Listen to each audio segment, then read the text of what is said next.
Do you know, like in a movie where the world just, everything's like moving around you and you're just stuck? Yeah. That's how I felt. And I was like, what? When your friend died. It was my friend's younger brother. Right. And I grew up with him. Like, we grew up together. And I was like, what am I doing? Why am I doing this? Why am I living in a city? Why am I'm working to live. My lifestyle is very unhealthy. I'm unhappy. I need the glass of wine at the end of the day to decompress. I need the cup of coffee to get going. I'm miserable. I'm barely making ends meet. What is the lesson, God, that why are you putting me through this? What is the bigger opportunity that I'm not seeing right now? What is that? You know, what lesson are you trying to teach me so I can help others? Yeah. You know, and that is such a powerful statement, you know, and it's like, that's what it's about, you know, because we talk about it all the time. When you die, you can't take any of these possessions with you. Yeah. You can't take the money, the power, the influence, the boats, the cars. It's all about how much impact you leave this world with. And did you help others? Exactly. Did you serve others? Did you put others before yourself? Hey everyone, I'm Joe Rothbard and welcome to The Grind and the Glory. This is where we talk about the hustle behind the headlines and real stories behind the success. Every Thursday, we drop a brand new episode on Spotify, Apple Podcasts, YouTube, and just about every other major podcast platform. This show, we keep it real. No fluff, no filters, just honest, powerful conversations with entrepreneurs, creators, leaders, doctors, actors, you name it, we've got them on the show. We talk about the setbacks, the sacrifices, the grind, and still how they found the glory on the other side. You can expect to hear stories that are going to challenge you, move you, and maybe even shift how you see your own journey. If you want more, check out our bonus clips, behind the scenes moments, and episode snippets on TikTok, Instagram, LinkedIn, YouTube, Facebook, X, and all the other social media channels. Just search for The Grind and the Glory. And if you want to connect, visit thegrindandtheglory.com. You'll find more info about the show, upcoming guests, and how to reach out. If you're thinking about being on the show, send us a message, but you got to be willing to come to Miami. That's where we film. Subscribe, share, and tap in every Thursday. This is The Grind and the Glory. Now let's go.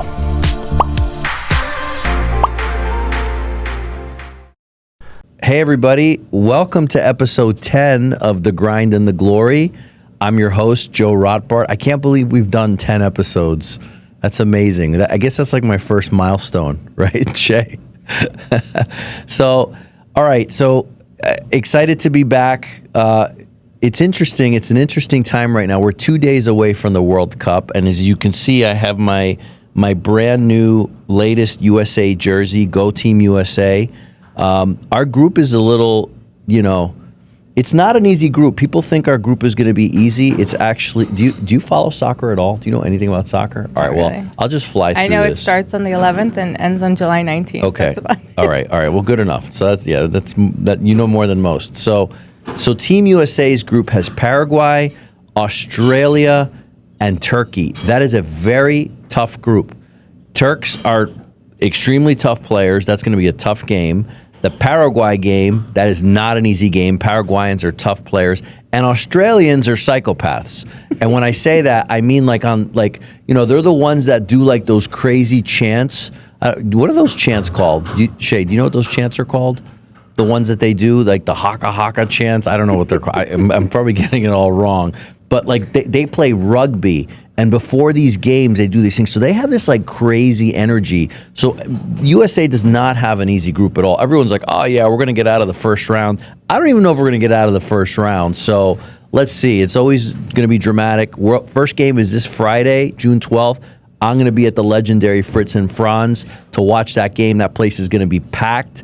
And speaking of Fritz and Franz, I'm sure you guys have all seen the craziness that's going on right now. And look, I just want to be the first to say, I love Harold, but I was not expecting him to drop those bombs that he dropped on that show.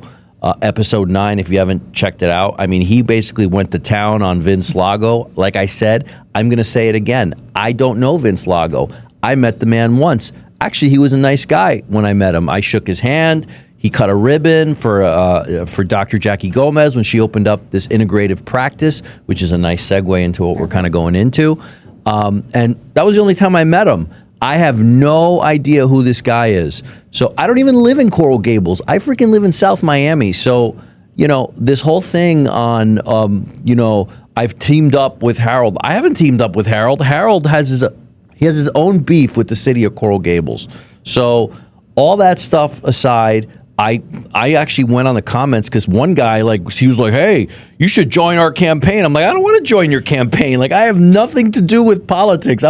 I got way too many bones in my closet to go and run in politics. Like we all do, right? Because when you go into politics, that's what happens, right? All those skeletons have to come out. So I have no plan to go into politics. I never would.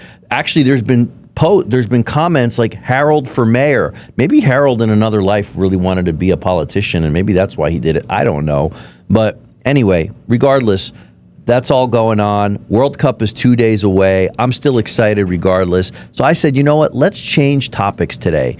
When I started this show, the first guest I had on this show was a urologist. She was a physician. It was a female guest. I haven't had a female guest on this show. So I was just like, you know what? We got to change the energy a little bit. We got to totally stop talking so masculine and about all this fighting and all this other shit. And let's, all right. Is that going to go on throughout the whole show? We told him, we're like, please, should I say something to the guy? All right.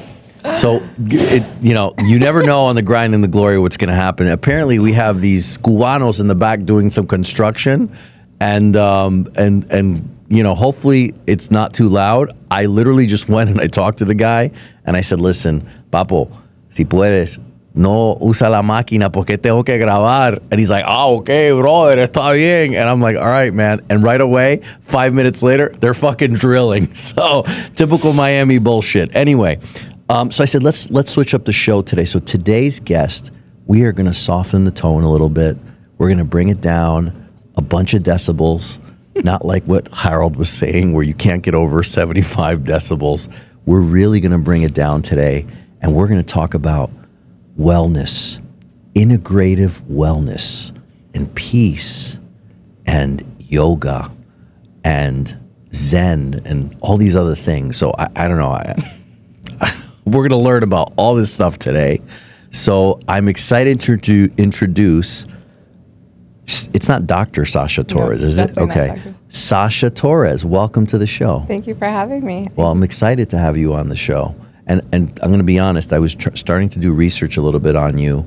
And I remember when I met you, you told me you do integrative wellness, right? Is it integrative wellness? What is it? It's integrative wellness. Integrative everything wellness. Related to mindset, mental health, lifestyle changes, things like diet changes. So can I tell you my history with integrative medicine? Because I actually have history with this stuff. So there was a lady that I knew. She was an interventional radiologist, and her name was Jackie Gomez, okay, Dr. Jackie Gomez. And one day, we became friends. And she's like, Joe, medicine is really changing, and I really believe in what's called functional medicine. And I'm like, what the hell is that? Right? This was 11 years ago. And she's like, well, I'm actually going to get certified in functional medicine. And she mentioned this guy, a really heavy set guy out in Arizona, who apparently is the godfather of integrative medicine. Okay? I can't remember his name. Maybe it'll come up. And she was like, Joe, this is the future of medicine. It's all about what you eat, the vitamins you take. It's about getting away from taking all these pills. And I was all for that. I'm like, yeah, this sounds good. I'm in. So she started this integrative medicine practice where she basically took integrative medicine and she merged it with traditional medicine. And she offered things like IV infusions, all these vitamins and all this other stuff. And I'll never forget the first time I got an IV infusion. I almost fucking passed out. Your body went into shock. Yeah, I was like, this is weird. I felt this rush over my body. And now that's a big thing. You can go when you get when you get a hangover, you can get an IV drip, right? So now it's exploded. I get one almost once a month. Right. So I think she was like kind of before everyone's time doing this, because back in 2016, you really didn't see too many of these integrative medicine places, right? Now there's another guy. It was just starting back then. It was just starting. Yeah. There's another guy. His name's Mark something. Mark Hyman? Well, Mark Hyman, yes. Mm-hmm. So he's really big into that, and I've seen a lot of his stuff. And I was like, okay, well, this is a thing. So I guess now that's... It's root cause medicine, right? It's where people are... When you say root cause, what do you mean? Root cause, you're identifying root causes as opposed to just putting a Band-Aid on things. Okay. So if something's wrong, instead of giving you a pill to deal with that symptom, you're targeting the deficiencies and the root cause. And that can be everything from mineral and vitamin deficiencies, sleep imbalances, food imbalances, also trauma. Our body holds on to trauma. So it could be a various... So it's funny you mentioned that, right? You talk about getting to the underlying cause. You gotta like really get it there. Like don't get too close, but like right there. That's perfect. So you talked about something that made me think for a second. So there was a surgeon who unfortunately passed away. His name was Dr. John Nort. He was a very famous spine surgeon, and he was like my mentor. And he used to always he had all these like euphemisms that he would say. And one of the things that he would say is, and he was actually on this show, he was on episode 3, and we got into it about spine surgery, but he would say, pain is a symptom. It is not a diagnosis, right? And those words are so powerful, right? Because if you think of like today, when you get a headache, right? What do you want to do? You want to take a Tylenol. You're typically dehydrated. Right. You're typically dehydrated, right? Now, so he used to say all these things, and then like you would see like these pain doctors, they inject you with pain medication to take away the pain, but they're not addressing the root cause, right? So how did you get into, like, first of all, let's go back a little bit. Where are you from? Like, what's your background? Born and raised in Miami. Hold on, now we got the sawing going on. Oye, he's doing it gently. Tremendo Hialeah in the studio here in Wynwood. Isn't this supposed to be like a luxurious studio, Shay? I'm just saying, like, just so you know, like where we shoot is like in this place called The Lab, which hosts Emerge Americas, right? Isn't that hosted here? Okay, which is like one of the biggest events in the world, apparently. And we got, Jose de Hialeah with the saw, literally right now. They're upgrading the studio. Improving the studio. Exactly. Okay. So we'll try to... I'm fighting with this mic. Yeah, just hold it. Just got it. I'm not going to say like hold it like what, but just, right. All right. Anyway, so go ahead. So what's your background? Where are you from? Born and raised in Miami. You're a Miami girl. I'm a 100% Miami girl, born and raised. But you're not Cuban. No. My father's from Puerto Rico. My mom was born in India. And she was raised in Jamaica. Yeah. Oh, that's right. You told me that. Where in India is your mom from? She was born in Bangalore. Bangalore. Yeah. Okay. And our family is Sindhi. So from that is Hindi. Sindhi. What's Sindhi? It's from the northern region. Is there a difference between Hindi and Sindhi? No, Hindi is a language. Okay. Sindhi is also a language, but Sindhi it's like a sect of Indians basically. So my mom moved to the States when she was in her late 20s. Okay. But she grew up in Jamaica. So I grew up here. My parents met. On. She moved to the States, but she grew up in Jamaica. That's unique. Yeah. So at 5 years old, her family left India. They moved to Jamaica. Okay. She was there until her, late 20s. Okay. And then she moved to the States. Wow. Yeah. All right. And then her and my father met working for the same company. Okay. Like most people. Most people, like a lot of people. My parents met working for the same company, but my father, it was like a paper company, and my mother was like a bookkeeper, and my father was like on the floor making the paper. So, but anyways, okay. So your mom's from India. Yeah. Interesting. And do you think that because do you think that influence of having Indian in you is what kind of made you go into this integrative medicine thing, or no? I don't think so. I think it was just through life. A lot of Indians are, Ayurveda is a strong... Ayurveda. Right, Yeah, that's a foundation. Ayurveda is, because like I I'm going to act like I know that term. I don't really know what it means. It's a type of, you would call medicine, right? But Okay. it's same thing. It's very naturalistic. It's very based on, they break you into doshas. So each person has 3 doshas in their body that determines. Doshas, exactly. So I'm not an expert in Ayurveda, so it's hard for me to explain it. Okay. But it's a form of medicine in India. And, but we never, I mean, that's not something that I grew up like knowing or practicing. Okay, so there's no relation. There were a couple natural remedies that my grandmother would give me when I would have a stomach ache or like be what? sick. Like what? We call it irk. It's like Irk? It's called irk. I don't know why they call it irk, but it's the bottle says Rickles, and it's peppermint. And it was like every time you had a stomach ache, that's what they would give you. They would put this, but it's very concentrated peppermint, and you'd put it in warm water and you'd sip it slowly, and it would take everything away. I do that now. Like when my stomach hurts, I'll drink peppermint tea, but I drink like Yogi's tea's version of peppermint tea, which is probably. We'll talk about microplastics later. Okay. Well, I've heard. I mean, I'd rather you take that than here we Tums. go. They're back. They're back. I'd rather you take that than like something over the counter. So I guess it's not awful. Yeah. So, okay. So peppermint tea is one of them. What's another? I mean, there's roots, right? There's ginger is good for your stomach, for digestion. Lemon balm is great for stress. So I'll tell you a funny story. So I work with a lot of folks in India. I have this one guy that I've worked with for years. His name's Jitesh. Okay. And by the way, like, does your mom have an Indian accent? Like, no, my mom actually, people look at her and they think she's Hispanic. Oh, really? And she has a slight twang of a Jamaican accent. But she's very proper. She's very proper. So unless... I'm from India, man. Definitely not an Indian accent. But very much... I do an awesome Indian accent. There's a hint of a Jamaican spice to her. Actually, our next guests are going to be Indian. Like yes, I have 2 doctors coming on, Dr. Sanjay Razdan and Dr. Shirin Razdan. And they're both like... They're like OGs Indians. Like he is like, they call him the prostate whisperer.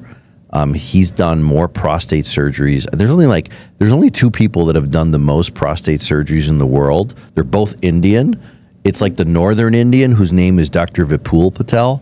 And then he's the Southern Indian. And then the Northern Indian is Dr. Sanjay Razdan. He's coming on the show. His daughter was the first one that came on the show. That's Dr. Shirin Razdan. And we're actually going to be talking about a new procedure. I mentioned it the other day. I think you saw the clip. It's called the TEP procedure, and it talks about it's a bit graphic, but if a man is not satisfied with his girth, right, how thick his penis is, he can get this procedure. It's called a TEP procedure, where they basically just like inject his own fat into his penis, and his girth like grows by like 2 to 3 centimeters. I've heard of it. And not only that, they can make it longer. So, like, I mean, that's a big risk. I don't have that problem, so I don't need that procedure. But for the men that are out there that need to have maybe, aquí en Miami, muchos latinos, si necesitas el pene un poco más grande, un poco más gordo, tú sabes, como este aquí, si lo quieres bien gordo, tú puedes hacer este procedimiento que se llama el TEP. And I don't. It's something about the tunica, which is the I guess like the ligament in the penis, and this shit works. So they're going to come on the show next week, and they're going to talk about this. And I said, you're going to have a line going out the door of people that want to have fatter penises, because and I don't want to jump into sex yet, but I think it's interesting because most men, when it comes to their health, and you could probably talk about this from a wellness perspective, right? Men are not like, we don't come out and say, I want to talk about my feelings. Like guys don't do that. Actually, guys today do that. In my generation, guys didn't do that. So anyway, I'm kind of like veering off topic, but let's go back to your background. So your mom is Indian, your dad is Puerto Rican, okay? Do you have any brothers or sisters? I have an older half-brother from my dad's first marriage. Okay. He lives in California. Okay. He's, I want to say, about 16 years older. But it's just me from both my parents. It's just Do you feel more Latina because you're from Miami? Do you feel more Indian, or do you feel like a combination of both? I think growing up, I tried to identify more Latina Because you were in Miami. because I was in Miami. Yeah. As I've gotten older, But you don't speak like a Miami girl. I'm just saying. no, I mean 10 years in New York, I got rid of the Miami accent very quickly. Oh, you lived. You there lived. was, You, that's right. there was you, effort that was made to get rid of the Miami accent. Yeah, because Miami girls are like, they're always. I don't know. I can't do the Miami. There was a skit. There's a skit. There's a few skits. Yeah, about the way Miami girls Yeah. talk. Like they're very Cubanichi. Yeah. Like they have a very specific way of talking. Actually, yesterday I was at Tap 42. And we were sitting next to this Cuban girl, and she was so Miami. She was like, and I was saying and I'm like, my God, she's so fucking Miami, this girl. She's a very nice girl, by the way. The minute I got to New York, my friends were like, you need to shake that quick. Yeah. I mean, it wasn't that bad, but you could tell. So Yeah, I'm from Jersey, so you have an accent. do I have a Jersey accent or do I have a Miami accent? You definitely don't have a Miami accent. I don't. Thank God. I don't want to have a Miami accent. Like, I love my Jersey You definitely accent. have your Jersey I was accent. never like, oh, can I get a cup of coffee? I was never like that More bad. New York, though. That's like Brooklyn. That's more Brooklyn. That's Brooklyn. But you hear the guys from like Brooklyn, they're like, yo, I'm going to corner to get a cup of coffee. No, it's like, bro, your accent's like Got really it. thick. Yeah, that's like Staten Island, Brooklyn. Yes, Yeah. yes. That's not Jersey. Yeah. This mic are fighting today. Get her another mic. Just wants to get closer. I think you need to like read the signs. There you go. Stay. Right? Just keep it in your face. That's the best way. All right. Okay. So, anyways. All right. So, Yeah, born and raised in Miami. Born and raised in Lived in New York Miami. I moved to New York in 2010. okay. Did you go to college down here? I went to or- FIU. Yeah. Went to FIU. Yeah. I went to FIU. What's the joke that they make about FIU? Because now FIU is like a big college, but back in the day, didn't people like make fun of FIU? Probably. But for me, Yeah. I wanted to stay local because I was always working. Okay. For me, making money was always a thing, and I was always You were a hustler. a hustler. Yeah. When did you get your first job? When I was 15? Look, good for 15, you. 16? Good Yeah. for you. I was I went to work when I determined- was like 9. Yeah, growing up, my summers, I would go to Jamaica. My family owned jewelry stores. So I would go to Jamaica for 6 weeks at a time in the summer. And my uncles and cousins would put me in the store. And they're like, okay, you're here. Wait a minute. Your family owned jewelry stores? Yeah. Like, They still own jewelry stores. really? Yeah. Where did that come from? That's a bigger story. No, but you know why I say that? Did you know this, Shay? I didn't know this, but I was talking to Harold on Saturday. I went to go see him, and I didn't know this about my last name. My last name is Rothbart. Did you know that the Rothbart name was some of the most famous jewelers in all of Europe? Actually, I didn't know this. I was like Rothbart, Redbeard. That was what I knew. Of course you would And he's like, associate with Joe, beer. you don't understand history. Your name in Germany, they had all these Rothbart jewelers, and apparently, like how Rothschild or like what's the big jewelry name here in the U.S. like Harry that everyone Winston. knows? Harry Winston. The Rothbarts were like the best jewelers that you could have. So I'm like, well, I call my dad. I'm Obviously. like, did you know this? He's like, no. I'm like, you're from fucking Poland. How do you not know this? And then he goes to me, my mother told me once about a jeweler, and then now he's researching and he's all into that. So anyway, I kind of like digress. Yeah, sorry. Anyway, back to, what'd you say, squirrel? What does squirrel mean? You get distracted. You go into Oh, I'm sorry. Squirrel, I never heard that before. Okay. All right, so your family was jewelers, and then what happened? and then my mom left. My mom decided. And you worked as a jewelry? Did you sell a lot of we jewelry? used to have jewelry stores, and then we saw so it was duty free. So Yeah. our target was the cruise ships. How'd you like selling jewelry? Well, I would pick a perfume. We sold perfumes too. So as a kid, I didn't know So you much weren't about just a jeweler. I didn't know much about jewelry. I would just go hang out with the diamonds and try things on. But Right. there You're was- like, look how beautiful this I was looks like, on this me. is perfect for me. Right. And yeah, they sold perfume. So I would pick a perfume that I loved and I would sell as many as I could. You want to laugh? Every single person that walked in the store, I was like, you would be perfect for this perfume. Let me tell you something. Now that we're talking about jewelry, I didn't even think we were going to talk about this. When I was like 23 years old, and I had finished my modeling adventure, right? Because I had modeled for a while. And I was going to college and I worked. I got a job, okay, working for a jeweler. And it was around Christmas time. It was in New Jersey. It was in Elizabeth. It was in the shittiest part of Elizabeth. Okay. And this guy was like from Peru or something, and he had a jewelry store. And he's like, come work for me. And he gives me a book called The Secret. Oh, I love The Secret. Do you know that book? Of course. Okay.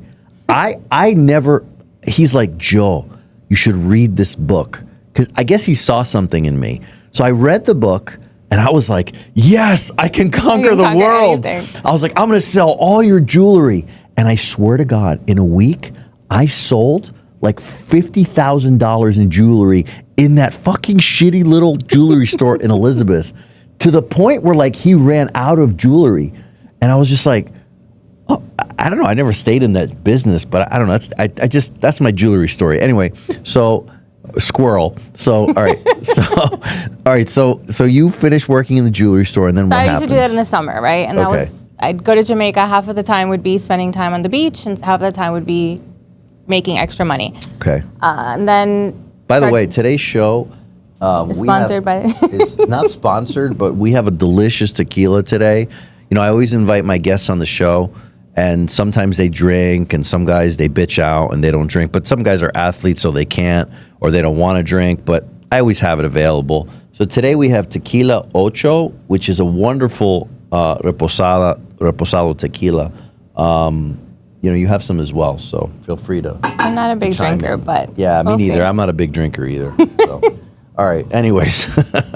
All right. So you finished the jewelry business, and what happened? I went to FIU. What'd you graduate in? What would you study? So I started off in international business. Okay. Realized very quickly I did not like economics. Okay. You sucked at math? I sucked. Well, I was good at math, but not good enough. I suck at math. Right. I mean, look, the reality is I picked international business because the hot guy from high school went into it in orientation, and I was like, oh, great, I'll go where they're going. And so you chose it for a hot guy? Pretty much, yeah. hated math, and they were all like really early classes. Right. And by second period, I would get hungry, so I'd end up at La Carreta or the local IHOP having breakfast. They had a La Carreta in FIU? It was like down the street. So I would finish my first period. Anyways, I midway realized I didn't want to do international business. Yeah. Ended up switching to communications. I graduated with liberal studies and a double minor in marketing and communications. Oh, cool. Which is great because it blended both of my passions. So you basically got a degree in how to bullshit. Because communications is pretty much talking, well, it right? was all like communications, graphic design, marketing, and like PR. Right. And then I dabbled a little bit in hospitality at FIU. Look, you got a degree. I got a degree. That's what matters. You got the piece I of worked paper. full time while I was in college. So Right. I worked in hotels. I worked in jewelry. I was working with different brands in the Caribbean. And then my last job was with a plastic surgeon. Here in Miami. That was right before that was what I was doing right before I moved to New York. What'd you do for the plastic surgeon? I started off as his patient coordinator, and then we realized very quickly that at 25 years old, no one wants to hear about the price of their facelifts from a 25-year-old. Oh my God.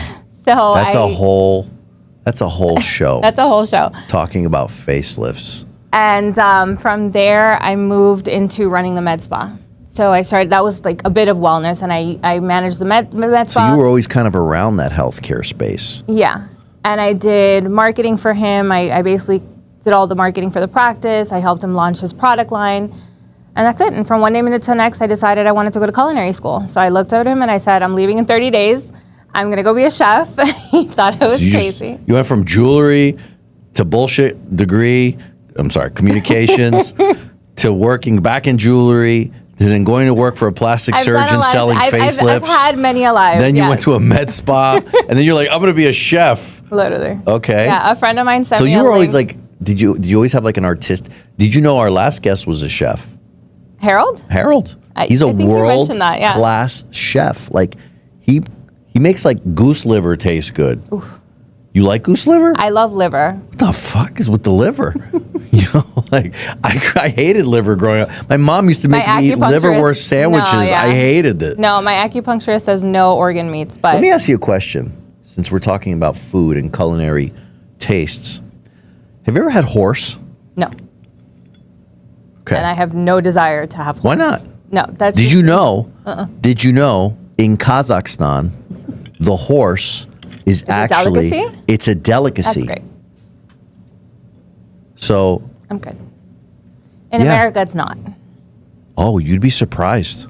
Okay.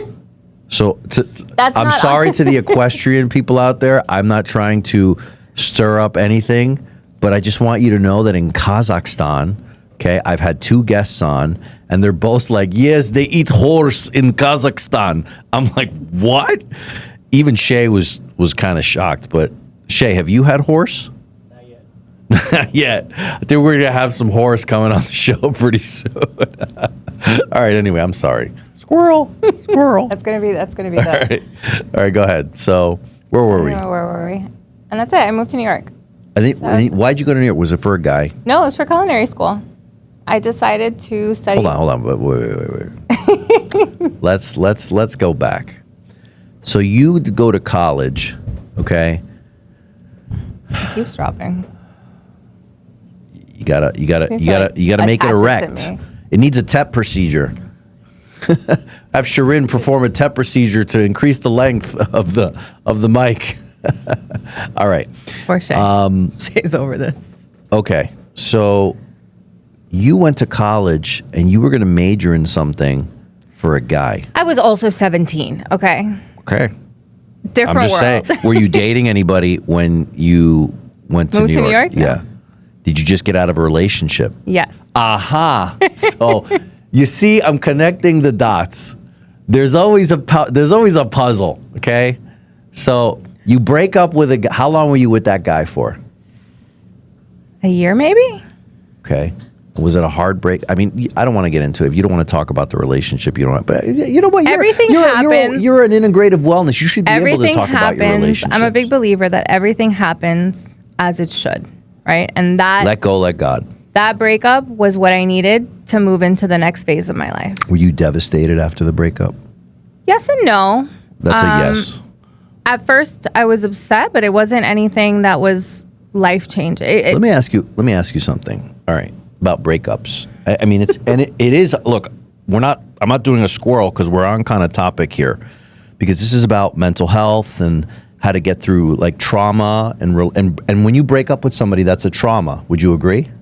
It can be, yes. It can be, right? Especially if it was a toxic relationship. I think also at that phase in our life, right? At 24, 25, you don't have the life lessons that you have now, right? I'm 41. Right. The things that I know now. Back then, everything was devastating. Now something happens, and I'm just like, okay, God's in control. You know, He has a bigger You're a little plan. more wise. You're a little more wise. A tad, yeah. Right, but look, a lot of our audience is like younger people. We have people in their 20s, so it's like I think it's good to educate these people. You know, when you get dumped, or you know, you break up with a love, right? What are like the stages that you typically go through in those? Do you know? I mean, it's typically depending as a female, on what the breakup was for. I mean, it's typically let's say he cheated on you. It's grief, it's anger. Grief. Okay. Grief. So first you cry a lot.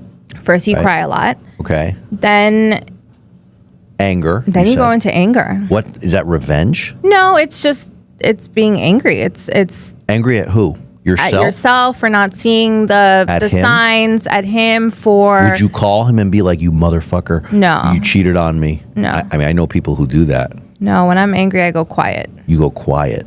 Okay. So you just like, you just go silent. Yeah. Okay. You just put up a wall, right? Yeah. Okay. All right. Okay. So then, all right. So there's grief, there's anger. Then what happens? And then you move on. And how do you move on? Depends. Some people dive into work. Some people dive into movement, exercise. Some people turn to vices like alcohol and sex. Some people It really depends on where you are in your life, right? And Interesting. So, in your case, and you don't have, again, in my case, in that specific situation, I had the opportunity, an opportunity to go to culinary school landed in my lap. A friend of mine sent me the link. She's like a sister to me. And she said, I'm doing this. You love to cook. This is your passion. You should pursue it. Right. And luckily, I have a mother who was extremely supportive. Right. And her thing was, my mom didn't have the opportunity to go to university. In her day and age. she never went to college. No, because she had a full scholarship to go to university, and her basically was told that's not for women. You know, Right. she was the eldest of all her cousins, and they said, we've done enough for you. At this point, you're going to get married at some point very soon, and you don't need to go to university. There's no purpose for education. You're going to be at home. And my mom is not. My mom, if you ever meet my mother, she's very spunky. How old was your mom when she got married? They had me at 33. 33. So like 32. And that's actually old. Yeah. For back then. Yeah. Because back in the day, right? I mean, we can go back 100 years, but like when a girl or a woman basically was like in her early 20s, she got married and she had kids, Yeah. right? And then as we got older, a woman would be in her mid to late 20s. Like I was 27 when I got married. Right. But I was also partying my face off since I was 14. Right. So I kind of At that got point, it out you of were my ready to system. I was settle like, down a bit. I was like, I know exactly what I want. I know the body type. I know. I had I thought I had everything checked off. Yeah. So a lot of guys were like, "You got married at 27." People today, A lot of they people. get married and like in their 40s for the first time. Yeah. And it's like, what are you going to do? You're going to be a dad when you're 55 years old? You know, like, so that's different. So you see that. You don't see a lot of young couples getting married and having kids anymore. No. Why do you think that is? I think this generation has focused, More on themselves. Do you think on social themselves. media has something to do with it? I think it's also a generation that's focused a lot more on healing, on breaking generational patterns, What do you mean healing? working through any of that trauma, the childhood stuff, the neglect, the angry parents, Okay. People want different for their lives, and they're putting in the work, and they're actually trying to understand, again, the root causes of things. And that takes time. All right. And also, I think that it's taking people longer to get established. People are focused on their careers. They're focused on their long term. It's a lot harder now than it was back then. In like what sense is it harder? I mean, just- you have more opportunity. There's like You have a lot the more internet. You have cell phones. Back when I was growing up, you had a fucking beeper. You know, I had a like beeper. now you can have any cell phone you want. You can watch TV on your phone. Yeah, but you can sometimes- go order Uber. You don't even have to leave your house. And How is that harder? That makes things lazy. There's a lot of people that are lazy because of it. See, Technology that's the has issue. made That's the people issue. lazy. It's not that people have trauma. It's people are fucking lazy. No, I mean, people do have trauma, right? They have things from their childhood that are unresolved, and they But want. we all have trauma. I have course. trauma, right? You have trauma. Who doesn't have trauma? You still have to move forward. Agreed. You know, like how many guys are out there that's like, I need to process my feelings. I'm like, bro, fucking man up. Like, don't process your feelings. Just go to work, get a job, you know? Like I say this to I love my kids to death, right? I love them to death. But I went home today, right? So our dog, okay? I think I'm not going to tell the whole story, but I have this beautiful golden retriever, right? This dog is like a celebrity dog, okay? I mean, he should be in the movies. His name's Max. And he lives with my ex with another, what I call a rat dog, which is Luna. It's a golden doodle. Luna. I'm sorry if I'm offending you people that have little golden doodles, but I think they're ugly animals. Not like goldens. The actual goldens are beautiful. Anyway, so he got hot spots a few weeks ago, right? So, she's like, you got to take him to the vet. So I call up Millie. She's got a great place, Miami Animal Clinic. She just opened up like a new modernized hospital. It's right there on 8th Street. Highly recommend it. I call Millie. I'm like, Millie, Max has got hot spots. I bring Max in. She right away, she gives him medicine. Doesn't cost me a lot of money. A couple $100. Very cost effective. She puts a cone on his head, right? Because when you have hot spots, you can't lick lick the otherwise Yeah. you just make it worse. So she gives me the medication and she gives me the cones. I put the cone on his head. We go home. I drop him off. I'm like, listen, this is all you got to do. Give him the medication. Put this spray. He's going to be fine. I forget about it. I get a text from my son today. Dad? Yeah? Does this look normal? And he shows me a picture of Max. And Max has got fucking hot spots on half of his body. I'm like, no. What the hell happened? He's like, I don't know. I'm like, aren't you fucking taking care of the dog? He's like, yeah. I'm like, all right, let me go see what's happening. So I drive over there. I go and I see, and there's fucking hot spots all over the dog. I'm like, where's the cone? And they're like, I don't know. The nanny took it off. I'm like, why'd she take it off? Right? So I call my ex. She's like, not my problem. Your dog, you deal with it. I'm like, okay, you know what? Fine. I'll fucking deal with it. So I bring the dog back to the vet. I go to the vet. Millie's like, oh my God, we got to shave the dog. I'm like, Jesus Christ. Like, and I call my sons and I'm like, you see, this is what happens when you don't take care of shit. He's like, well, I didn't know.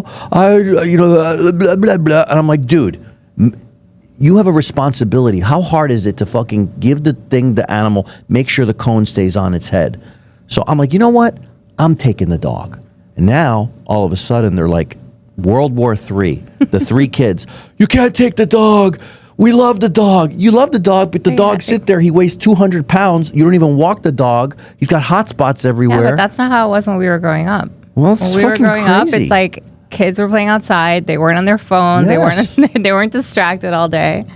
1 o'clock, you're in your pajamas. I'm like, why are you in your pajamas at 1 o'clock? My father would beat me if I was in my pajamas at 1 o'clock. But that's this generation. People are lazy, you know? Like, I'll give you another example. We have soccer trainings, right? I own a semi-pro soccer team. I make the trainings at 6 o'clock in the morning, right? Now, most people will be like, you're insane. Why do you do that? Well, two reasons. Number one, it's hot as shit in Miami in the summer. If you train at 8 a.m., you're dying. Yeah. Okay? So, and number two, fields are usually available at 6 o'clock in the morning. And number three, it takes a certain kind of person to want to get up at 5:30. To be there by 6, ready to go. To be there ready to go at 6 o'clock. Yeah. So, of course, this fucking generation, right? They either show up late, they don't show up. They're like, why do you have to have the training at 6 in the morning? I'm like, why not?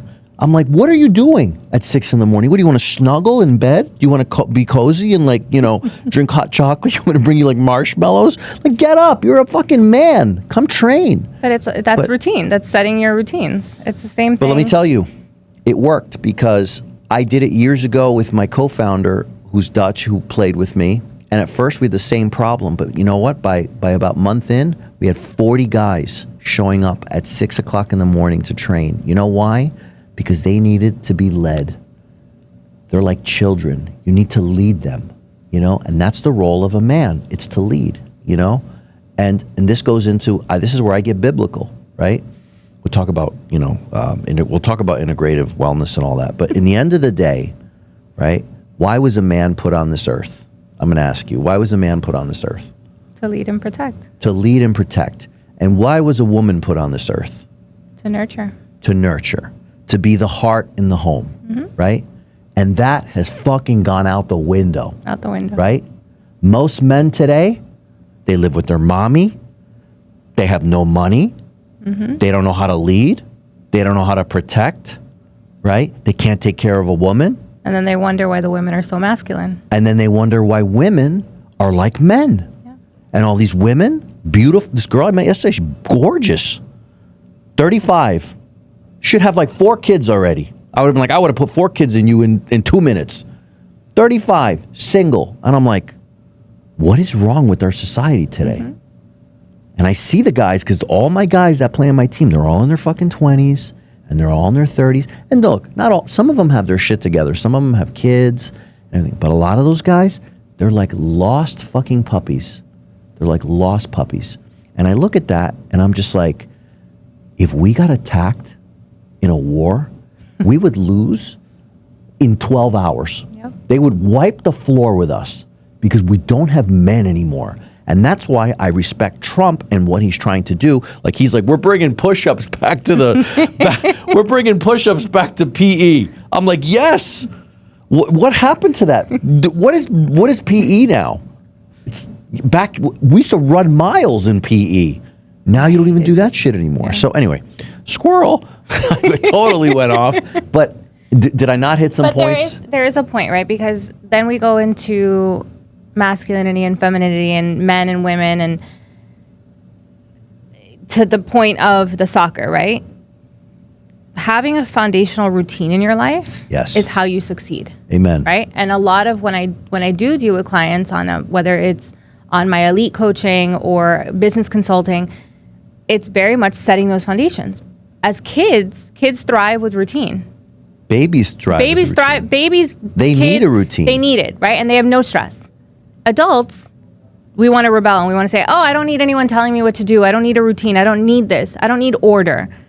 But we have more stress. So it's how do you lead your life? I mean, it's from something as simple as like making your bed in the morning, setting up your home, how you take care of your space, how you take care of yourself. Like that's a representation of you. Right.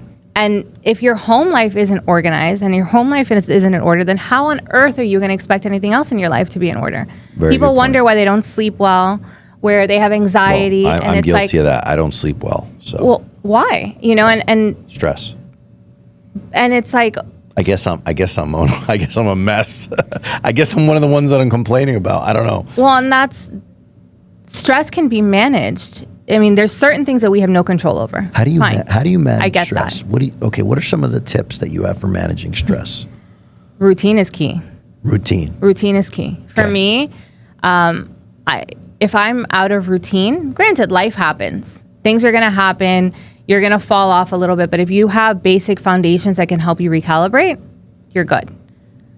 Routine is important. Nourishment is important. Sleep is important. Like being able to, I guess that's also where faith comes in, right? Because I can release my stress and I can release my worries knowing that God is with me. And you're a woman of faith, right? I'm a woman of faith, yeah. You are? Yeah. Okay. And I think, what is it? You're going to VU church? I go to VU, yeah. Yeah. I've heard about VU. I grew up in a Christian school. I went to a Christian school my whole life. It was always around me. My mom's family, most of her family is Hindu. It wasn't something that was called to me. I always believed in God, but I never trusted organized religion. And why? There was a lot of hypocrisy, you know, and fair. I didn't love, I just couldn't understand that. So in my mind, I was like, just be a good person. Be a good person, do good unto others, and live your life as best you can. Like, I got it, I'm good, right? And I want to say in the last year and a half is when I started going back to church. What made you want to go back to church? Was it a guy? Mm-mm. Was it a breakup? It wasn't a guy. It wasn't I'm just saying, I don't know. No, I kept getting called to it. So I had found VU when they first started about 10 years ago. Really? And they had a big following online, and it was this whole story about how they started in the back of, they would do these meetups, and it was a big thing in Miami. And as they grew, then I started meeting people. I would go to networking events and they'd say, oh yeah, I go to VU on Sundays. And it kept coming back in my orbit. And it kept coming back. And a friend invited me one day and I went. And I walked in and I remember I got chills being there. Why'd you get chills? The energy. You could feel the power in that room. And I remember even up until last Sunday, I mean, I've been going for a year and a half, and I went last Sunday, and the first song that came on, I just started sobbing. It's just, you feel it. Right. You know, and I decided, okay, every Sunday, this is the one thing I'm going to, the same way I go to yoga is the same way I'm going to go to church every Sunday. So you have a set time, you go to, what do they call it? Do they call it mass? Because in Catholicism, it's mass. Yeah, it's a service. It's a service. Yeah. Okay. So I typically go either 12 o'clock or 6 p.m. Is it packed? Packed. On Easter, they had young people. A mix, but mostly young. Yeah. On Easter Sunday, I took my mom, and they were down to standing room only. That's how packed. And they had a TV, and I love that. They had a screen in the courtyard for the overflow. And that's that they have 4 locations. So I started going. It's been a year and a half. Back in March, I got baptized as an adult. And it's just changed everything. Life is by no means perfect, but I at least know that like I can go to sleep at night and my anxiety is pretty much under Do control. you pray at night? I pray every night. Yeah. Good for you. Every night and every morning. I try to pray every night. It's sometimes I forget to pray. Sometimes you just have to say thank you. Yeah. A prayer is as simple I as try thank to get you. on my knees every morning and give thanks, for whatever's going to come my way, whether it's good or bad. Yeah. I know it's part of a bigger plan. And then I think the big thing is like understanding that you're not in control. That's We're just not in control of anything. A lot of us think that we're in control, and then God comes into your life and he just goes, let me show you how little in control you actually are. And he just does his magic. And then a lot of times people need to be humbled. I'm bringing this up now, but I had asked Harold on the last episode. I said, let's say Vince resigns. Let's say he gets out. Then what? Yeah. What does God teach us? You're supposed to help a man or woman when they're down. And when do we turn to God in our lives? Usually, we don't turn to God when things are good. We try to, but we usually turn to God when the shit hits the fan, right? I know I have. Yeah. I have when I've been in pure desperation, just I felt like I had nothing else. I turn to him and I'm like, please help me through this. Yeah. And he always does. He always does. And there was something very powerful. Stephen, what's his name? Kirtrick, what's his name? The guy from Elevation Worship. He has this thing where he says, it's really powerful. I share it on my Instagram sometimes. I think we've spoken about this. Yeah, and he basically says, he's like, what is the lesson, God, that you're why are you putting me through this? What is the bigger opportunity that I'm not seeing right now? What is that? What lesson are you trying to teach me so I can help others? Yep. And that is such a powerful statement, and it's like, that's what it's about, because we talk about it all the time. When you die, you can't take any of these possessions with you. You can't. You can't take the money, the power, the influence, the boats, the cars. It's all about how much impact you leave this world with. And did you help others? Exactly. Did you serve others? Did you put others before yourself? Yeah. And I'm guilty of that myself. Like, we all have egos. I have an ego. So I'm not gonna act like I don't have an ego. I do, but I always try at least to be like, you know what? Let me put myself in the other person's shoes and see what they're going through, because you never know what that person is going through or what they're battling or struggling with. And that's kind of the hardest thing to do. I think one of the most humble things we can do as human beings is turn to our enemies and say to them, hey, no matter what, you're still my brother, you're still my sister. We're human beings. And that's also the foundation of forgiveness, right? Yes. We don't realize what holding on to anger does to our bodies and our mind, right? It's not about the other person. It's about releasing it so that our body doesn't hold on to it. How much better do you feel when you forgive somebody? Me too. Without a doubt, it's black and white. Me too. And those are things, so when we talk about trauma, right? Trauma, that's a form of trauma. Holding on to anger. I was reading something and they were talking about rheumatoid arthritis, and sometimes when people have rheumatoid arthritis, their hands become deformed, right? Yeah. And it's from gripping. It's the deep-rooted part of rheumatoid arthritis can be linked to anger. And it's a traumatic response. Wow. It's also deep. inflammation in the body, right? That spine surgeon, one of the causes of his demise was rheumatoid arthritis. Yeah. And he had a lot of anger over the years. I mean, his marriage ended. He went through a very bitter issue with an office manager who stole millions of dollars from him. He had people turn on him. He had hospitals turn on him. And he ended up getting very bad rheumatoid arthritis. Yeah, and the only way he was able to cope with it was doing this, drinking one every day.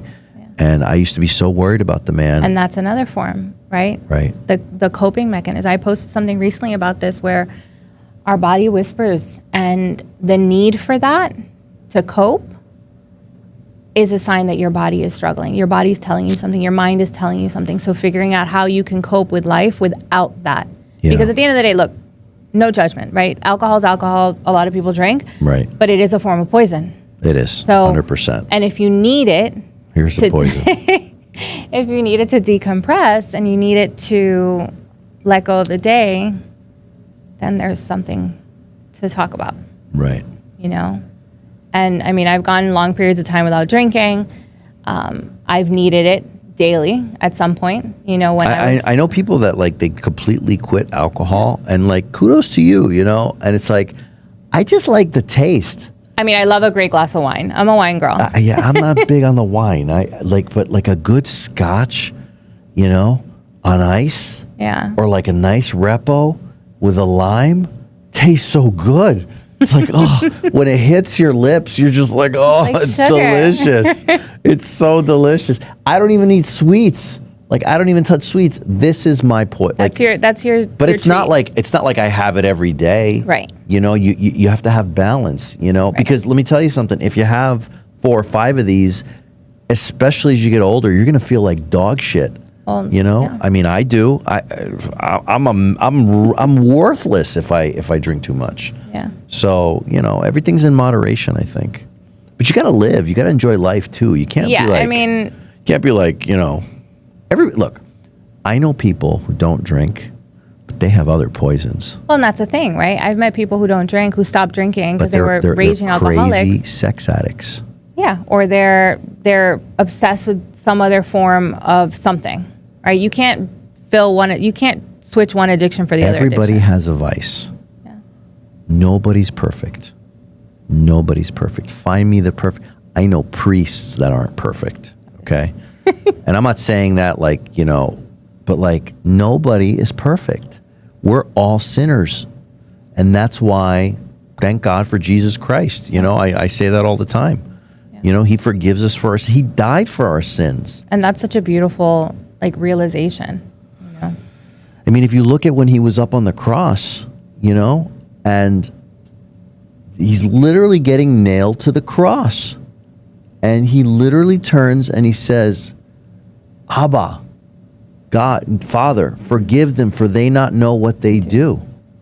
Like, it doesn't get more real than that. Like, you know, and at that moment, people are just like, what are we doing? Yeah. Even probably the people that were nailing the thing were probably like, what am I doing? Yeah. You know? And it's like, what humans do to each other is so sad. Like you look at what's happening in the wars, you know, Israel, Palestine, Russia, Ukraine, and even locally here, you know, what's happening, the way people just get so bitter on each other. And it's like, one day none of us are going to be around, you know, and it's like, instead of like wasting so much of our time on fighting, why aren't we focusing more on like peace and love and improving the world and improving, you know? And like for example, this World Cup's coming up, you know. The beautiful thing about soccer, and I know you don't know a lot about soccer, but the beautiful thing about this sport is it doesn't matter what country you're from. It doesn't matter if you're rich or poor. There is something about people coming together to root for their team, for a country. Yeah. For that moment, for those 90 minutes, you forget about your problems. Yeah. You forget about your late mortgage. You forget about your wife or husband who's cheating on you. You forget about your sick parents. You forget about the fact that your kids maybe have a substance abuse problem. Whatever it is in your life, you just got fired, whatever it is. And for those 90 minutes, you grab onto strangers and you drink and cheer in solidarity, and you cheer for your nation. And that is what the World Cup is. So when people try to stop that from happening, people are going to revolt because you're taking away that joy that people have. Let me have my, life is hard enough as it is, right? You agree, life is fucking hard. So let me have those moments where I can enjoy, you know, and that's why I brought him on the show, because you can't take that away from people, you know? People need happiness in their lives, you know, a good orgasm, you know, a great meal, a beautiful vacation, you know, a laugh. We don't laugh enough as a society, you know.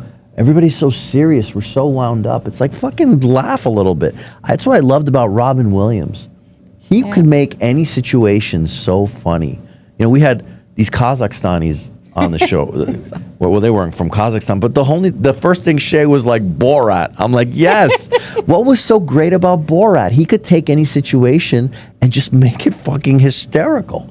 You know, and it's like we don't have enough of that in our society, and I think we need more of that. Everyone's very serious and caught We're up. so Well, I think also serious. everyone's also caught up in their World. in their own world. Right. People are very selfish. And, you know, I'll give you a great example. And I go back to soccer, but this can relate on any human level. We had hired a guy. His name was Chris Bart Williams. He was a famous player in the Premier League, which is like the biggest league in the world for soccer. And he played for Nottingham Forest, and he played for Sheffield Wednesday. And anybody who watches soccer knows Chris Bart Williams. And Chris fell in love with a woman and moved to Miami and started a life here. And he was coaching girls, and somehow God put us in each other's paths, and I offered him a job to come coach for my semi-pro team, and he came and he coached. And this guy was intense. He had like an agent, you know, like a movie star, you know, like I was like negotiating with his agent, and he shows up in a suit the first day to practice. Like, I mean, it was like a movie. And he was so passionate and so intense, and he was such a perfectionist, you know. I fell in love with that. Like, this guy was just, he cared so much. He had a passion. But it also killed him. He died of a massive heart attack at the age of 49. And it hits me personally because I've had heart attacks. Right. So, and he was a professional athlete, and he died, and I'm still alive. You know, and you stop, and when something like that happens, you have to stop and smell the roses, and you have to stop and say, life is so fragile. It is so short, and in 1 minute to the next, that person that you're fighting with, that you're arguing with, could be gone. So value the time you have on this planet, you know? Cherish the relationships you have. Be good to others, because we don't know if we're going to have tomorrow. Right. Right? So anyway, we kind of squirrel. We keep going off. Let's kind of like talk a little bit more about integrative wellness and what you do, and talk about how you help people. Yeah, I mean, I've been doing it. So we were talking a bit on how I got here, right? And in 2015, I got really sick. I was living in New York 5 years at that point. I did culinary school, left the kitchens, hated being yelled at, so I left the kitchens. I also broke my tailbone, so standing in the kitchen was not my easy. My mom just broke her tailbone. Not fun. Oof. How did you recover? Nothing, right? There's nothing no surgery you can do. There's no surgery. See, Mom, you got to just sit on. You got to wait it out, Mom. Sorry. Sorry. Yeah, I fell. I was playing with a friend's dog, and I fell back. We got tangled, and I fell on a metal grate. You know, in New York, they have those metal grates on the sidewalk. Ooh, Yeah. That's brutal. So I broke my tailbone, couldn't be in kitchens. A friend of mine was a client of this hospitality company, and he's like, you'd be great at this. You should do this. At that point, I was like, let me just buy some extra time in New York. I like it here. And Where'd you live? In Manhattan? in Manhattan. For 6.5 years, I was in Manhattan. Oh, you're so lucky. I love New York City. And then I moved to Long Island City. What's up, everybody in New York? I would move back tomorrow. Oh, the Knicks are playing tonight. Huh? The Knicks are playing tonight, Are they? game 4. I was a big Knicks fan, and then I moved to Miami, and yeah. Tonight's going to be a good game. Who are they playing? They're playing the San Antonio. It's playoffs? It's finals. Game 4. Oh, shit. The Knicks are in the finals? Yes. Shows you how disconnected I am from the world. There's Jesus things Christ. other than soccer. I know, but I'm a soccer nut, so. And wow, Knicks are in the finals? Yeah. Wow. Game 2 was a really good game. Who's leading the series? Knicks. Knicks are winning the Yeah. series? Okay, I know the world is ending now if the Knicks are in the finals, but okay. I go back to the Patrick Ewing days of the Knicks. When they used to play the Heat, and it was Tim Hardaway and Patrick Ewing, and they used to, and Alonzo Mourning, and I they used to love always Patrick have Ewing. fights in every game. Oh man, those were the old days. Yeah. That's when Madison Square Garden, I was baby. a big Heat Madison fan back Square then. Garden, going to a Knicks game or going to a New York Rangers game. That's what it was I've about. never been to a hockey game. Oh my God. Well, look, let me tell you right now, being a hockey guy, okay, I grew up being a New York Rangers and a New York Islanders fan, okay? Even though I lived in New Jersey. Why? Because I hated the New Jersey Devils, and I was a diehard New York Ranger fan. My two favorite players were Tomas Sandstrom and Tony Granato, and they fucking traded them to the LA Kings for Bernie Nichols in the 90s. That was it. On Christmas, my father had bought me a Tomas Sandstrom shirt when I was 12 years old. Fantastic. I was so excited to put on my New York Rangers Tomas Sandstrom shirt. The next day, he was traded to the LA Kings. You want to talk about trauma? There's fucking trauma. I was traumatized. So what did I do? I became a New York Islander fan because my father was a New York Islander fan because that was his team. And the Islanders just fucking sucked. But I was a diehard New York Islander fan, and then when you live up there and you go to a hockey game, it's hockey town. It's cold. Yeah. It feels like hockey. You come to fucking Florida, and there's palm just trees, never appealing. and it's 80 degrees, and everybody's in shorts, and the Panthers are good. Yeah. They won the Stanley Cup a year ago, but it's so weird going to a hockey game here. It's just the weirdest fucking thing. I couldn't get into it. I would definitely do it in New York. I have no interest here, but I miss the cold so much. I wouldn't go as far as saying that. But I'm fucking. Give me the snow in the mountains any day. I'll take it. for like a vacation. Yeah. Yeah, so I was in New York and I started working for this company, was very good at it, and I started climbing the corporate ladder very quickly. I also had my consulting business on the side because living in New York, you need to make a lot of money. Right. You were hustling. I was always hustling. So I ended up working my way up the corporate ladder. I was a manager, then I managed all the residential accounts, then I went into a director role, and then I ultimately ended with the VP role in that company. Wow, vice president. Yeah. Look at you. And it was great, but in 2015 I got sick. I couldn't figure out what was wrong with me. At that point, I didn't know anything about integrative wellness and holistic medicine or anything like that. So I did what any normal person would do. You'd go to a GI doctor, you'd go for the endoscopy and the colonoscopies, and you had all that done. all these things. And they're like, okay, you have to be on this medication for 14 days. It was like 8 pills twice a day for 14 days. But we're not sure. Yeah.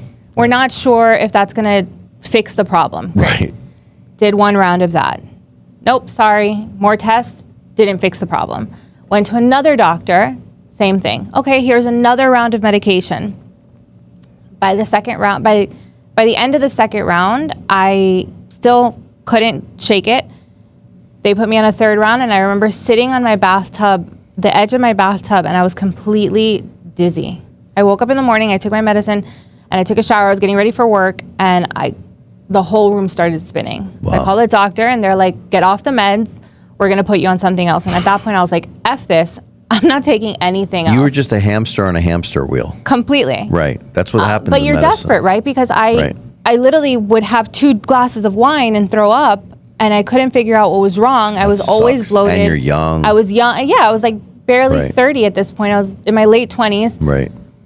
So you listen to the doctors, right? And it was by chance I stumbled on a little health food store on 3rd Avenue. And this lady from the Caribbean was like, nope, you're going to have this, this, and this. And these are the herbs you're going to take. And you're going to take aloe to rebuild your gut. And you need to take this every day. I was like, okay, great. I did it.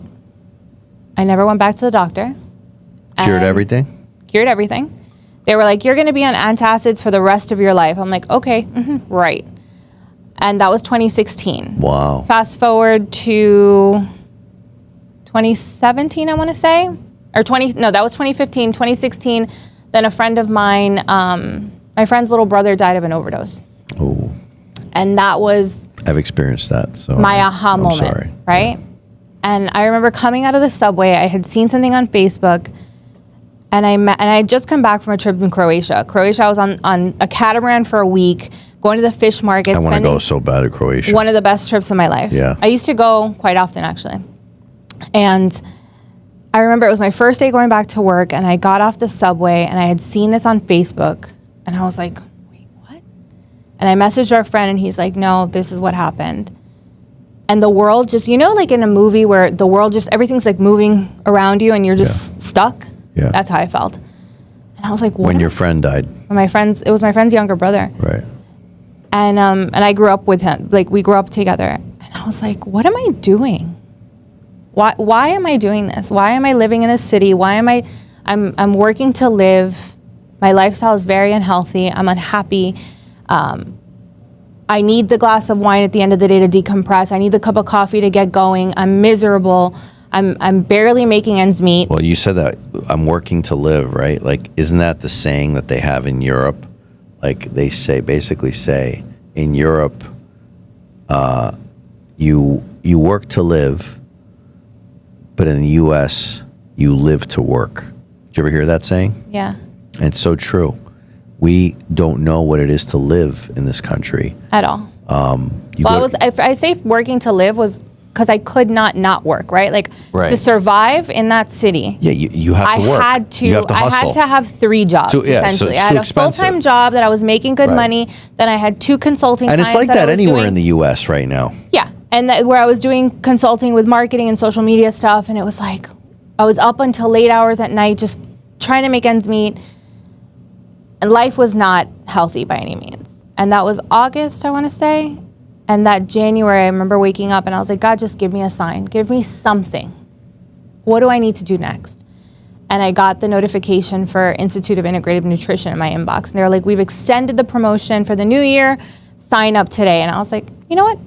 I'm going to do this. And that's when I decided I wanted to study becoming integrative wellness coach. It was a program that I enrolled in. So while I was working essentially 3 jobs, I was also studying and implementing everything I learned into my own self. So you were your own patient first. Completely. Yeah. And I remember one of my vendors, he was like, when are you going to finish this? I want to be your first client. And I'm like, give me a minute. I'm almost done with the program. Right. He's like, whatever you're doing, I want to know, right? And you never realize what an impact you're making but everyone else sees your changes. 100%. And so true. He was my first client. I had a male in his 50s as my first client the minute I finished my education with it.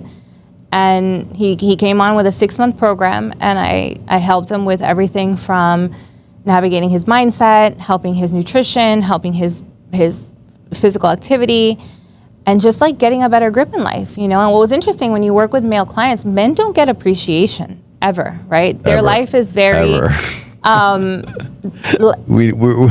aren't appreciated, right? No, and we're not. Do everything. Amen. We do everything.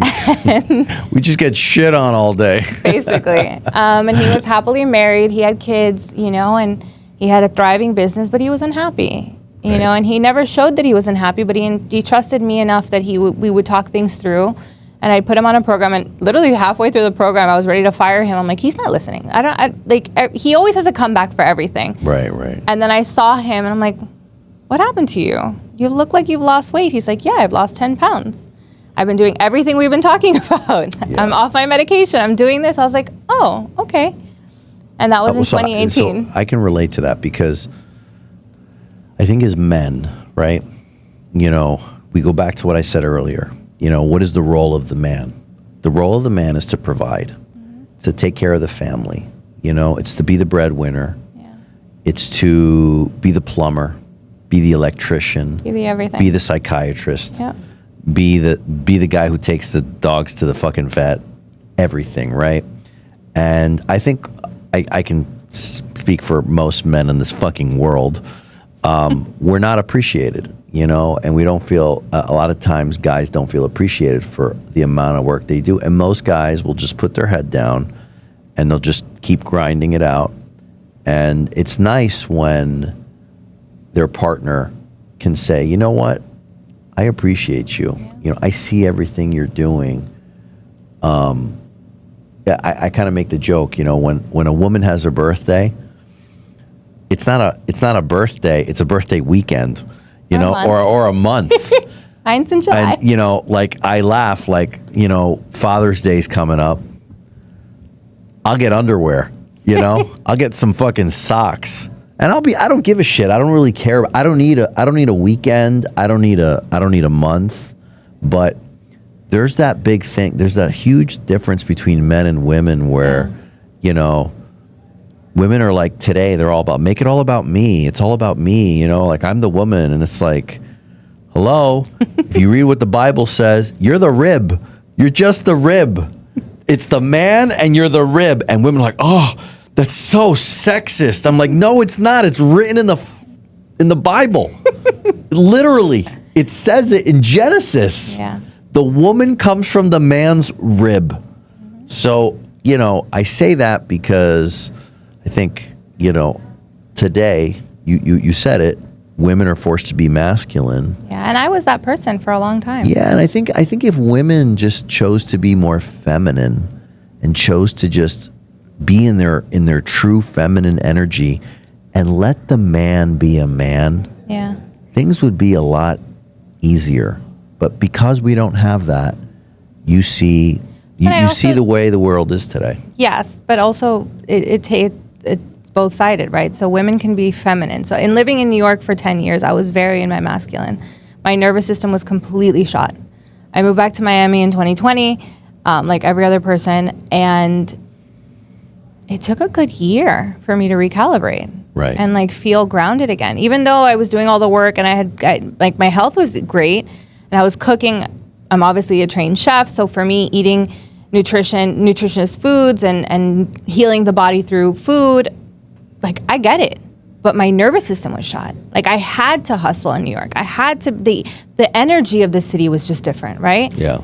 So it took me a while to settle into my feminine. And now we even struggle with that because it's like, are you in your soft girl era or are you like boss babe, right? And we have to choose between what we are.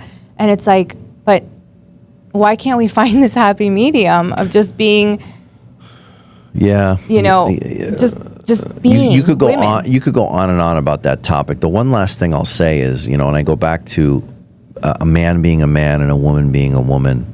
You know, it even goes into like, you know, relationships. Yeah. You know, like I have a theory, you know, and I might get shit for this, but I think it's true. Most men, they cheat. Mm-hmm. They do. I don't care if you agree with me or not. They'll be like, oh, well, that's because you're unhappy. No. The man was put on this earth. If you go back to primitive times, men were put on this earth to produce, to plant their seed. Okay? Now, you could laugh, but look what the lion does. Mm-hmm. The lion goes out, he hunts, he brings back the food for the fam, and he goes out and he plants a seed. Now, I'm not saying that every man should do that, but that's how men are programmed. But the Bible also speaks about covenant relationships. 100%. And I'm not out there saying... You can pick and choose what you want to I'm not saying every man should do that. I am not saying that. What I am saying is that that's a reality. Yeah. And a woman, if you go back to the Bible, it clearly says she is supposed to be in the home, taking care of the family, being the woman. Mm-hmm. And when we shift from those roles, yep, that's when everything gets messy. Yep. And divorce today, if you look back in the day, there really wasn't divorce. No. Today, everybody's divorced. Yeah. Right? Everybody. And you could say, well, it's because of him or it's because of her. It's because of both of you. It's also because a lot of people, we spoke about this earlier, people got married much younger. They're different people. They either... That's the other thing. People they evolve. either grow together or they grow apart. They grow apart. Right? Like that's natural. Right. We're intended to grow. Right. And if we're not going to evolve together because we have different values or goals or mindsets of what our lives should be like, then that's... And I respect people that have been married for 30, 40, 50 years. My parents, they've been divorced 4 times. And they're still together. So it's like, that's my point. You see what I'm saying? It's like, I respect people that can find their way back after so many struggles. So anyway, let's kind of close it up. Talk a little bit about what you do, just what you offer. You know, go ahead and give yourself a plug and how you can help people. Yeah, I mean, right now I've been fully consulting since 2022. Right, I left my full-time job. I realized I wanted to do something with a bit more purpose. I work with leaders, typically entrepreneurs, on their elite coaching. So everything from helping them battle burnout, food, movement, mindset, lifestyle goals. Are clients more men or women or both? It's a combination of both. Okay. It's when people speak to me, because I'm a woman and I'm very feminine, they think naturally I'm only working with women. But like I said, my first client was a male and a male entrepreneur. So it's both. And that's primarily. Do you offer like monthly packages? It's typically a 3-month program. 3 months, so 90 the days. minimum is 90 days. Most clients stick to about 6 months. I have either a 12-week program that I can put you on with minimal coaching, or we go into the one-on-one elite coaching, which is about 6 months. Some people choose to extend if they need more hand-holding, and then I do business consulting. And give a good success story. So give me an example of someone that came into your program and how they evolved through your program. One thing that I've seen the most is a greater sense of confidence. When people feel, we get in our heads. Life is can be very confusing. So sometimes people just need someone to help them just gain accountability and not feel like a complete failure. Society is very much like, oh, do this extreme everything, right? If you're not on 10 peptides, you're not fasting for 16 hours, and we're setting ourselves up for failure, right? So I work with people, help them create habits that they can consistently keep up with that match their lifestyle. Like I had a client recently, she works in hospitality. She does enjoy a drink once in a while. I was never going to tell her you can't touch alcohol. Right. And we worked on a program for her. I put her on a 12-week program. And after the 12-week, her biggest takeaway was like, wow, you helped me realize, one, my relationship with food and alcohol. And two, it helped me understand like how to manage my inflammation. For her, it was something as simple as adjusting her foods, and helping her gain a better relationship with food. I grew up in a family that had a lot of body dysmorphia.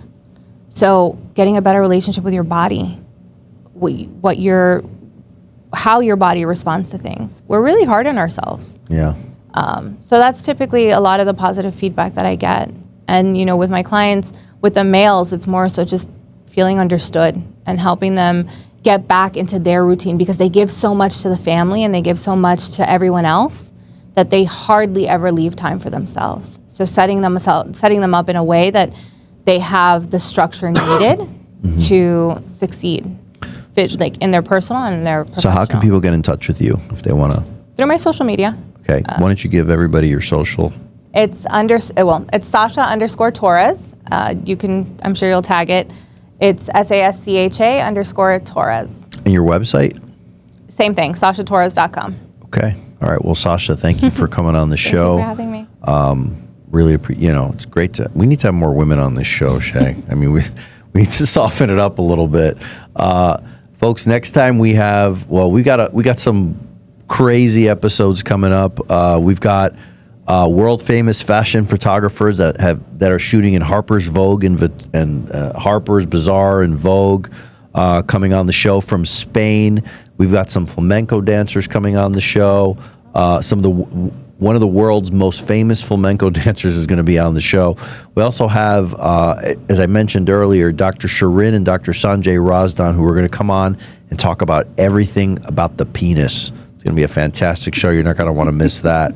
And we're probably going to have Harold back on the show because he wants to talk about a very controversial subject, which every single person in the world will want to tune into that show because it affects every single one of us. So thanks for tuning in to The Grind and the Glory. This is where we talk about folks and their grind and whether they're at their glory or they're trying to get to their glory, whether you're a celebrity, an actress, a business person, an integrative medicine specialist, a wellness consultant, an athlete, whatever you do in life, everybody has a grind, everybody has glory. Some people are trying to get to it. Some people haven't achieved it yet. Some people have gotten it and then they've lost it and now they're trying to rebuild it back. That's why we're here. We keep it real. It's unfiltered. Thanks again for tuning in and we'll see you next time.